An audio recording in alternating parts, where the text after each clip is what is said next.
Apocalipsis. Comenzamos con Esther y recomendamos a Nehemías, a Esdras. Luego recomendamos que se leyera con el libro de Daniel y Ageo, el profeta Zacarías, el libro Apocalipsis, Mateo, y así pare de contar. Todo es una perfecta armonía. Y ahí nos dice el Señor: escudriñad las Escrituras, porque en ellas os parece que tenéis la vida eterna, y ellas dan testimonio acerca de mí. En la Biblia está todo. Todo. Está el pasado, está el presente, está el futuro. En la Biblia está todo. Fuera de la Biblia, algunas cosas se pueden conseguir, pero en la Biblia, dentro de la Biblia está todo.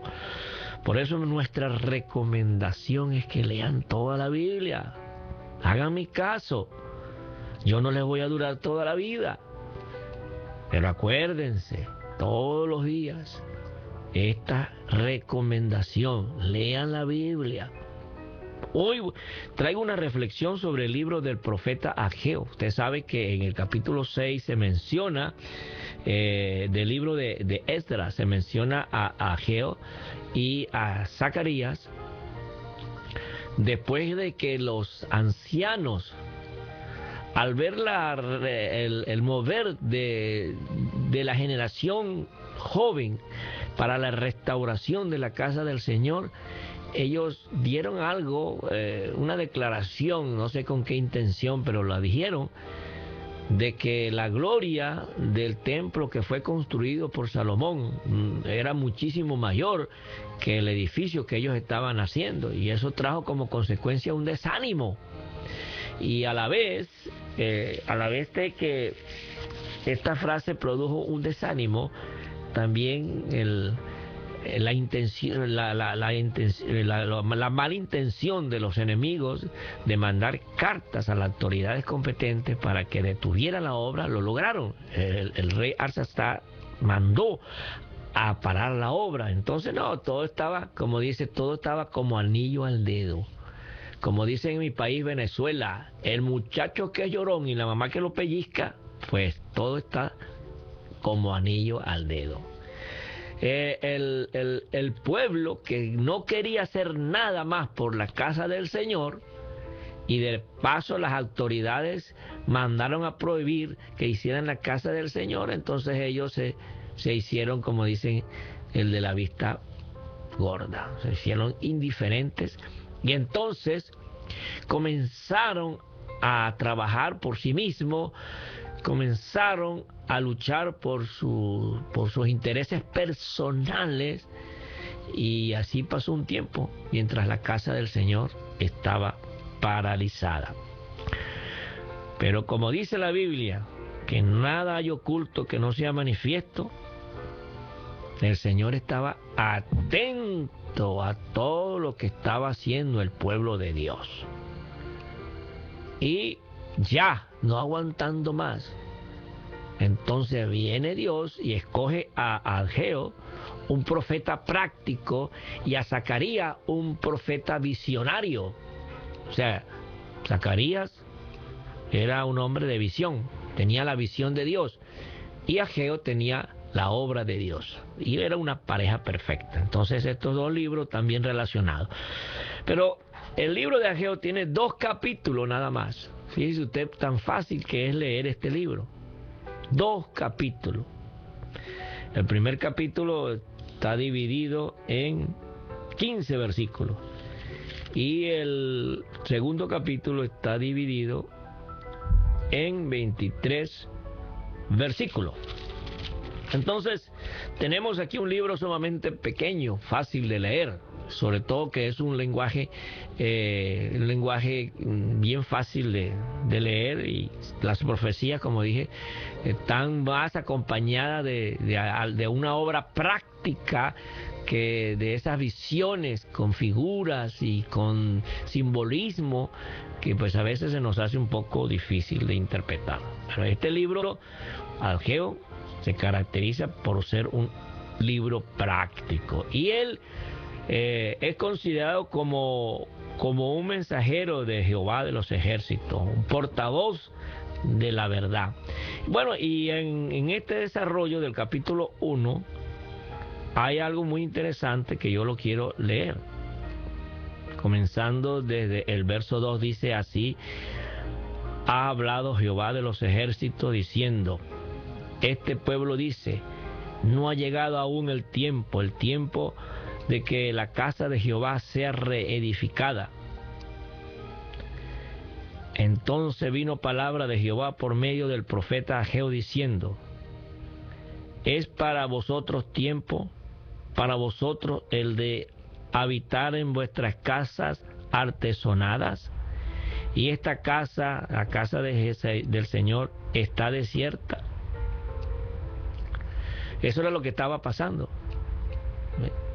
El pueblo se había justificado de que por las razones ya mencionadas en este programa anteriormente, el pueblo decía en una forma así como de justificación religiosa, es que el tiempo de Dios todavía no ha llegado para edificar la casa del Señor. Ahora bien, yo me pregunto, ¿cuál fue la razón y el motivo por la cual Dios permitió a este pueblo regresar a Jerusalén? Ellos habían estado 70 años deportados de su país. Nabucodonosor vino y arrasó con todo y se llevó a todos. Y acabó con toda esa ciudad, con los muros, con la casa del Señor, con todo. Y esa era una ciudad asolada. Era cueva de leones y de animales salvajes. Entonces, cumpliendo la profecía del profeta Jeremías de que la deportación iba a estar 70 años y que luego de los 70 años vendría entonces el tiempo de restaurar de nuevo a Jerusalén y de restaurar de nuevo la casa del Señor. Ahí fue cuando entonces Dios puso en el corazón del rey Ciro, de Artasar y de Darío, de estos hombres que eran los hombres de los imperios más poderosos del mundo. Dios dio la orden, Dios dio el permiso de construir la casa de Dios. Entonces ellos estaban ahí, en ese territorio, era para, en primer lugar, construir la casa del Señor. Era lo primero que tenían que hacer. Desde hacer los cimientos hasta la inauguración, tenían que hacer la casa del Señor, el templo, pues. Pero ellos se desviaron del propósito de Dios. Y entonces se comenzaron a edificar casas para sí mismos, casas para su familia, casas para sus descendientes. Y en eso estaban cuando vino palabra del Señor por medio del profeta Ageo. Vean como dice en el verso 5. Pues así ha dicho Jehová de los ejércitos: meditad bien sobre vuestros caminos. Y eso se lo repite él en varias oportunidades. Mediten bien. Mediten bien. Hagan un examen retrospectivo y examínense a ver qué es lo que está pasando con ustedes. Y entonces comienza diciendo en el verso 6: sembráis mucho y recogéis poco. Coméis y no os saciáis. Bebéis y no quedáis satisfechos. Os vestís y no os calentáis. Y el que trabaja a jornal recibe su jornal en saco roto. Tremendo esto, tremendo. Continúa en el verso 9, dice: buscáis mucho y halláis poco, y encerráis en casa y yo lo dispararé. en un soplo. En el 11 dice, y llamé la sequía sobre esta tierra, y sobre los montes, sobre el trigo, sobre el vino, sobre el aceite, sobre todo lo que la tierra produce, sobre los hombres, sobre las bestias y sobre todo trabajo. Llamé para todos ellos la sequía.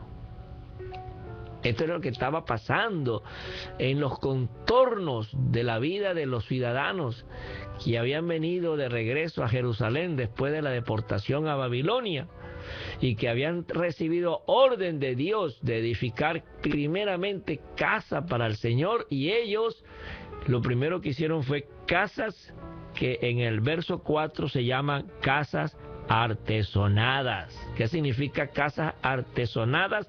Significa casa adornadas. Es decir, que en las casas de los ciudadanos del pueblo de Dios no faltaba ningún tipo de adorno. Había muchas casas hermosas, había casas bien adornadas, pero la casa del Señor estaba a medias, estaba completamente abandonada. Entonces, Dios los llama a reflexión. Hey, ¿qué está pasando en sus economías? ¿Qué está pasando en su vida cotidiana? ¿Qué está pasando con su trabajo? ¿Qué está pasando con su cosecha? ¿Qué está pasando con sus negocios? ¿Qué está pasando con sus cuerpos, con su salud? ¿Qué está pasando en ustedes? Y los llamó a reflexión. Los llamó a que hicieran un examen retrospectivo. ¿Se dan cuenta de lo que está pasando entre ustedes? Sí, nos estamos dando cuenta. Fíjese que Dios reseña todo lo que estaba pasando. Nada bueno, nada bueno. Entonces, para que no le echen la culpa al diablo, el Señor les aclara al pueblo y le dice, es por culpa, o sea, es por mi voluntad, es por mí. Yo he hecho esto. Eso lo dice él en el verso 11. Y llamé la sequía sobre todo esto, para que hubiera escasez y no hubiera progreso. Es la mano de Dios la que hizo que todas las cosas a esta gente le ocurriera todo al revés. Hay a veces que uno le está pasando cosas similares a lo que aquí se menciona y uno le echa la culpa al diablo. El diablo me robó y tiene que darme lo que me quitó y tiene que dármelo al doble. Pero en el caso que estoy mencionando es por culpa de ellos mismos que no obedecieron al mandato de Dios. El mandato de Dios es edifiquen casa al Señor, reedifiquen la casa del Señor. Y ellos no hicieron caso, sino que edificaron para sí casas artesonadas. Y por eso le vino toda esta situación económica, financiera, de todo le vino al revés. Todo le salía mal. Esto es como en los términos de conferencias, en el lenguaje de líderes, tanto empresarial como militar, político, religioso, existe una cosa que se llama causas y efectos, ¿no?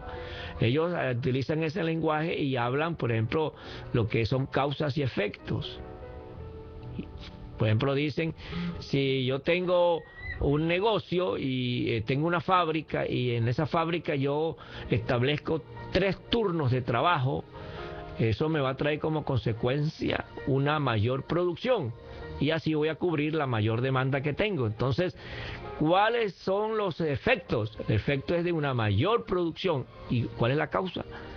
El haber hecho 3 turnos de trabajo. Entonces, en esos términos se utilizan lo que es causas y efectos. Y aquí estamos viendo, igual manera, las causas y efectos. ¿Cuáles son los efectos?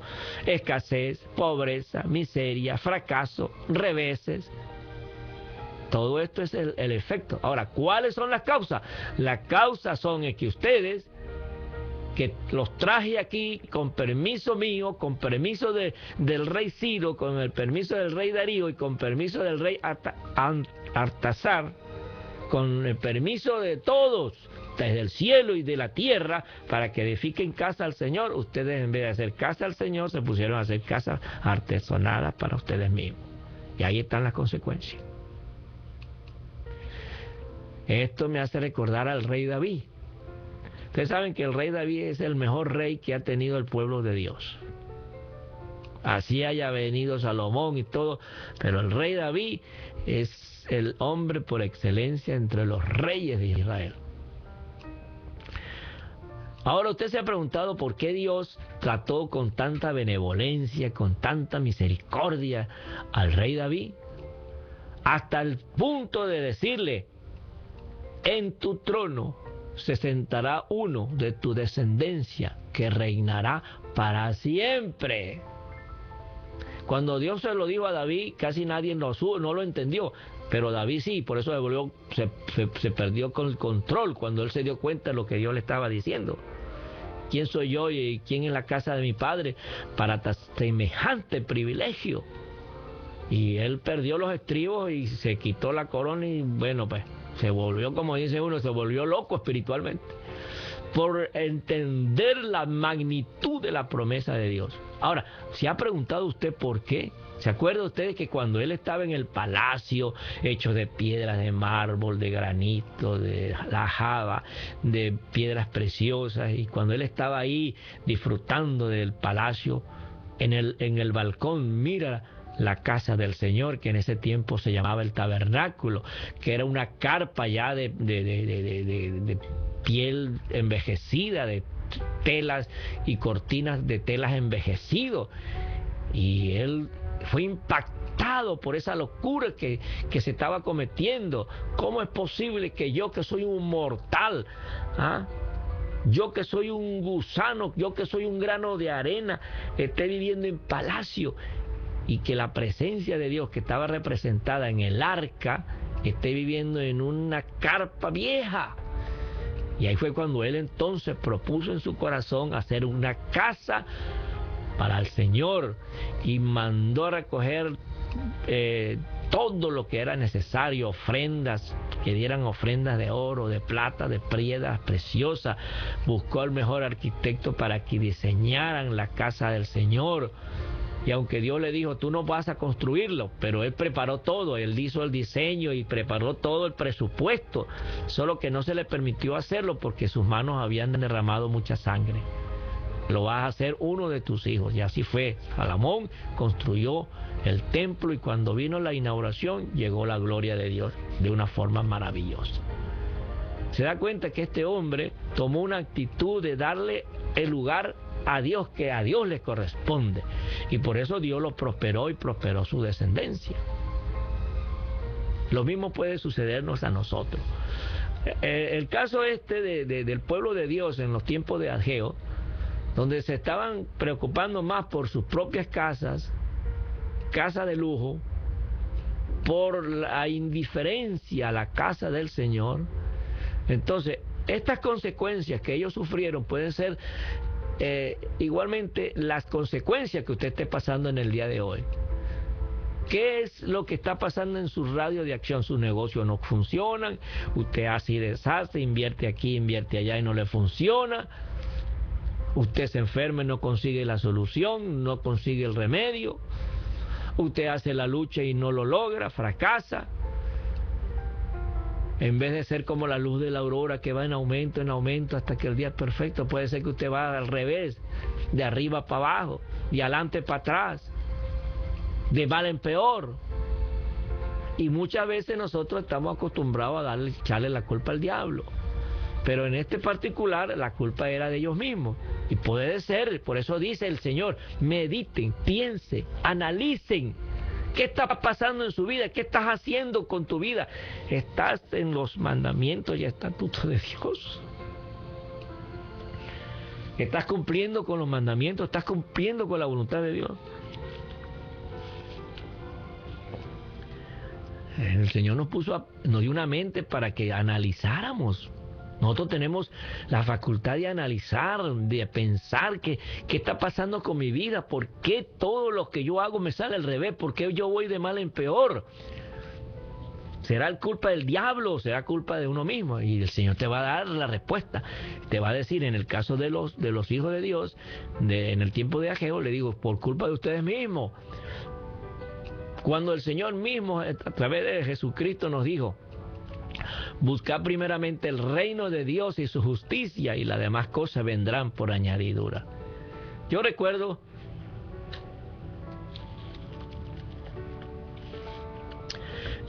que cuando estábamos aquí recién llegados, ganábamos muy poco. Creo que no ganábamos más de $1,200 al mes.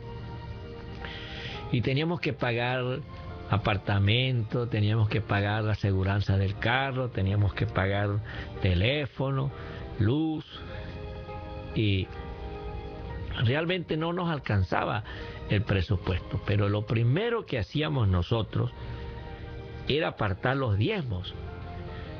Y nosotros, como no teníamos iglesia, mi hermano tenía un programa en la radio, entonces nosotros, mientras no tuviéramos iglesia, decidimos darle los diezmos a mi hermano para que pagara parte del programa que tenía en la radio. Y así lo hicimos, hasta que nos hicimos miembros de la iglesia Centro de Adoración, y pagábamos religiosamente, dábamos religiosamente los diezmos. Primeramente sacábamos los diezmos, y después de los diezmos pagábamos el apartamento, la luz, el teléfono, la aseguranza. Y aunque el presupuesto era mayor que lo que nosotros ganábamos, nunca nos faltó nada. Siempre teníamos con qué comer, siempre teníamos con qué pagar. Yo creo que en tantos años que yo tengo aquí, solamente me he obligado en 2 oportunidades. De tantos años que yo tengo aquí con mi familia, solamente me he visto obligado en 2 oportunidades a pedir prestado, y eso no mucho, una pequeña cantidad. Del resto, Dios ha provisto. Ahora, mucha gente anda huyendo de sus acreedores, anda huyendo de ver que todo le sale al revés, y se pregunta ¿por qué, Señor? ¿Por qué a mí? ¿Qué está pasando? Ahí está la respuesta. ¿Es que usted acaso le ha dado a Dios el primer lugar? ¿Es que acaso que usted le ha dado a Dios, a la obra de Dios, el primer lugar? ¿O le ha dado preferencia a usted? Bueno, la respuesta el Señor mismo se la da a través del Espíritu Santo.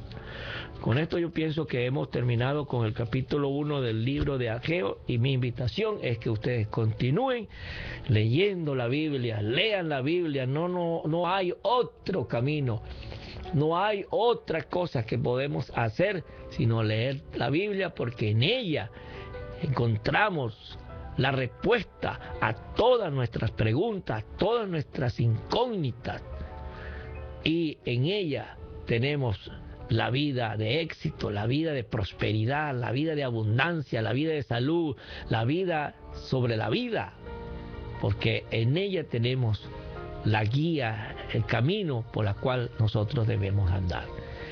Espero que usted me llame, 713-777-1480, 713-777-1480.